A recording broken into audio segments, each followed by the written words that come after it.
Omayra Sánchez, Armero tragedy. On November 13, 1985, 13-year-old Omayra Sánchez was at home in Armero, Colombia, when Nevado del Ruiz volcano erupted 30 miles away, triggering a lahar that would destroy her town. The volcanic eruption had melted glacial ice on the mountain's peak, creating massive mudflows that raced down river valleys at speeds of up to 37 miles per hour. These lahars, composed of water, rock, sand, and debris, had the consistency of concrete, but moved like a flood, picking up everything in their path, including trees, buildings, and vehicles. At 11:25 p.m., the first lahar struck Armero, a town of 29,000 people nestled in the Lagunilla River Valley. The wall of mud and debris was over 130 feet high in some places, completely overwhelming the town's defenses and emergency preparations. Within minutes, 85% of Armero was buried under several feet of volcanic debris that hardened like cement as it settled. Omayra was in her family's house when the lahar struck, trapping her under the concrete roof and walls that collapsed when the mudflow hit. Her legs were pinned beneath a door and other debris, while cold, contaminated water filled the space around her up to her chest. Her aunt and brother had also been trapped in the same area, but both died within hours from their injuries and hypothermia. For 3 days, Omayra remained conscious and alert, speaking with rescue workers and journalists who gathered around the site where she was trapped. Despite their desperate efforts, rescuers couldn't free her without heavy equipment that wasn't available, and attempts to pull her out risked causing further injury or collapse. The water around her was filled with debris and human waste, and her legs had begun to develop gangrene from lack of circulation. Photographer Frank Fournier captured haunting images of Omayra during her ordeal, showing her face above the muddy water, her eyes wide and accepting of her fate. She spoke calmly with rescuers about her family, her school, and her dreams, maintaining remarkable composure despite her desperate situation. Medical personnel who reached her provided painkillers and tried to keep her warm and hydrated, but they knew her condition was deteriorating rapidly. The cold water and lack of proper circulation were slowly killing her, even as she remained mentally alert and continued talking with those trying to save her. After 60 hours trapped in the debris, Omayra succumbed to gangrene and hypothermia. Her death became a symbol of the Armero tragedy, which killed over 25,000 people. The government's inadequate warning system and emergency response were heavily criticized, and Omayra's story led to improved volcanic monitoring and disaster preparedness protocols in Colombia and around the world. David Johnston, Mount St. Helens. On May 18, 1980, USGS volcanologist David Johnston was monitoring Mount St. Helens from Ridge Observatory, 8 miles north of the volcano. The 30-year-old scientist had been tracking the volcano's increasing activity for months, documenting earthquakes, ground deformation, and gas emissions that indicated magma was rising beneath the surface. Johnston was known for his meticulous research methods and willingness to work in dangerous conditions to gather critical data about volcanic processes. On the morning of May 18th, Johnston was alone at the observation post, monitoring seismic equipment and maintaining radio contact with the Vancouver USGS office. At 8:32 a.m., a magnitude 5.1 earthquake triggered a massive landslide on the volcano's north face, removing the equivalent of 23 Seattle Space Needles worth of rock and instantly depressurizing the magma chamber beneath. The landslide was the largest debris avalanche in recorded history, traveling at speeds up to 155 miles per hour and covering 37 square miles of the North Fork Toutle River Valley. Within seconds of the landslide, a lateral blast erupted from the exposed magma chamber, sending superheated gas, ash, and rock fragments racing across the landscape at over 370 miles per hour. The blast zone extended 19 miles from the volcano, with temperatures reaching 1,220 degrees Fahrenheit, hot enough to kill any living thing instantly. Johnston's final radio transmission came at 8:32 a.m. "Vancouver! Vancouver! This is it!" His voice conveyed both excitement and terror as he witnessed the beginning of the catastrophic eruption. The lateral blast reached his position within minutes, traveling at aircraft speeds across the 8 miles separating him from the volcano. The force of the blast was equivalent to 24 megatons of TNT, 1,600 times more powerful than the Hiroshima atomic bomb. Everything within the blast zone was either vaporized, buried, or blown away by the superheated debris flow. Johnston's observatory trailer was completely destroyed, along with all his scientific equipment and research data. Despite extensive search efforts, Johnston's body was never found, presumably vaporized or buried under dozens of feet of volcanic debris. The eruption killed 57 people total, destroyed 250 homes, and caused over $1 billion in damage. Johnston's sacrifice provided crucial real-time data about the eruption process and his final transmission became one of the most famous last words in scientific history. The David A. Johnston Ridge Observatory was later built near the site where he died, serving as both a memorial and a research facility for continued monitoring of Mount St. Helens. Katia and Maurice, Mount Unzen. On June 3, 1991, French volcanologists Katia and Maurice Kraft were filming pyroclastic flows on Mount Unzen's Fugendake Peak. The husband and wife team had spent over 20 years documenting active volcanoes around the world, creating stunning films and photographs that brought volcanic processes to public attention. They were known for taking extreme risks to capture close-up footage of lava flows, explosive eruptions, and other volcanic phenomena that most people would never see. Mount Unzen had been erupting intermittently since November 1990, producing a growing lava dome that periodically collapsed and generated pyroclastic flows down the mountain slopes. These flows, composed of superheated gas and rock fragments reaching temperatures over 1,470 degrees Fahrenheit, moved at speeds up to 62 miles per hour and were among the most dangerous volcanic phenomena. The Crafts had arrived on Unzen several days earlier to document the ongoing eruption for their latest film project. They had established a position on a ridge they believed was safe from pyroclastic flows,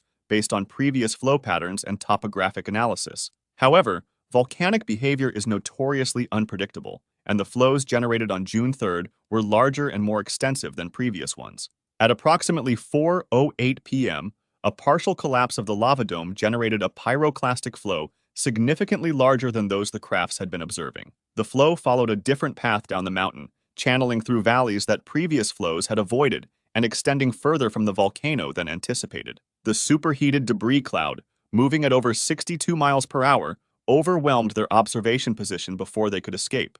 Japanese volcanologist Glicken was working nearby and was also caught in the same pyroclastic flow, along with several local residents and evacuation officials. The flow killed 43 people total, making it one of the deadliest pyroclastic flow events in recorded history. When rescue teams reached the area hours later, they found the Crafts' bodies still in their filming position, their camera equipment partially melted from the extreme heat. The footage they had been recording was destroyed, but their earlier work from Mount Unzen and other volcanoes around the world provided invaluable scientific documentation of volcanic processes. The Crafts had always known their work was extremely dangerous, with Maurice once saying they were addicted to volcanoes and willing to accept the risks to capture footage that could save lives by improving volcanic hazard understanding. Their legacy continues through the Katia and Maurice Kraft Foundation, which supports volcanic research and education worldwide. Their death highlighted both the incredible dangers of volcano research and the dedication required to advance scientific understanding of these powerful natural phenomena. Glicken, Mount Unzen. On June 3, 1991, American volcanologist Glicken was conducting research on Mount Unzen's pyroclastic flows. The 33-year-old USGS scientist had a tragic personal connection to volcanic disasters, having narrowly avoided death at Mount St. Helens 11 years earlier when he was scheduled to relieve David Johnston at Ridge Observatory on the morning of May 18, 1980. Glicken had been Johnston's graduate student and close friend, and Johnston's death had profoundly affected his career and research focus.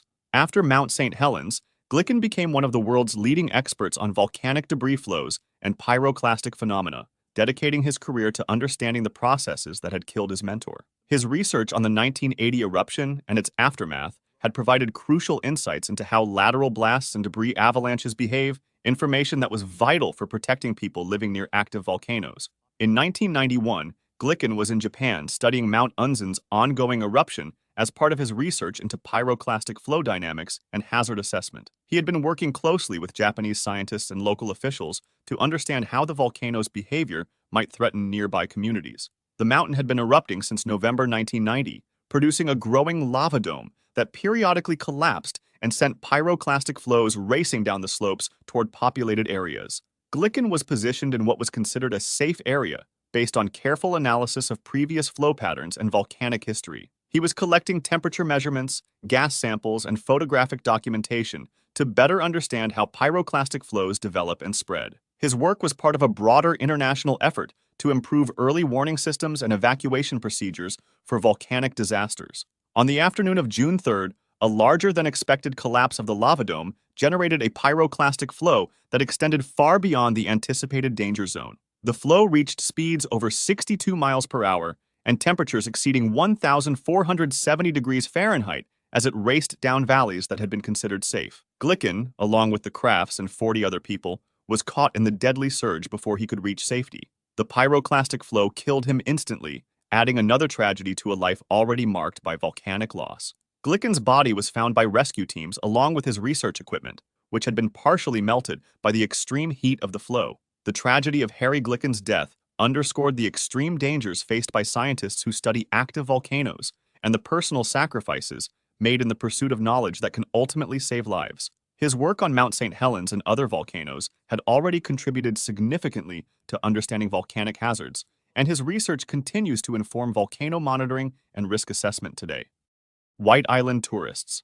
On December 9, 2019, 47 tourists and guides were exploring Wakari/White Island, New Zealand's most active volcano. The privately owned volcanic island, located 30 miles off the coast of Bay of Plenty, had been a popular tourist destination for decades, offering visitors the rare opportunity to walk on an active volcano and see steaming vents, sulfur deposits, and crater lakes up close. White Island had been showing increased volcanic activity in recent weeks, with elevated gas emissions and minor steam explosions. But these changes were not considered unusual for the volcano, which had a long history of fluctuating activity levels. Tour operators continued running daily excursions to the island, believing the risk level remained acceptable for guided visits. On the morning of December 9th, multiple tour groups had landed on the island, including passengers from the cruise ship Ovation of the Seas and several helicopter tours. The tourists, ranging in age from teenagers to elderly visitors, came from around the world, including Australia, United States, United Kingdom,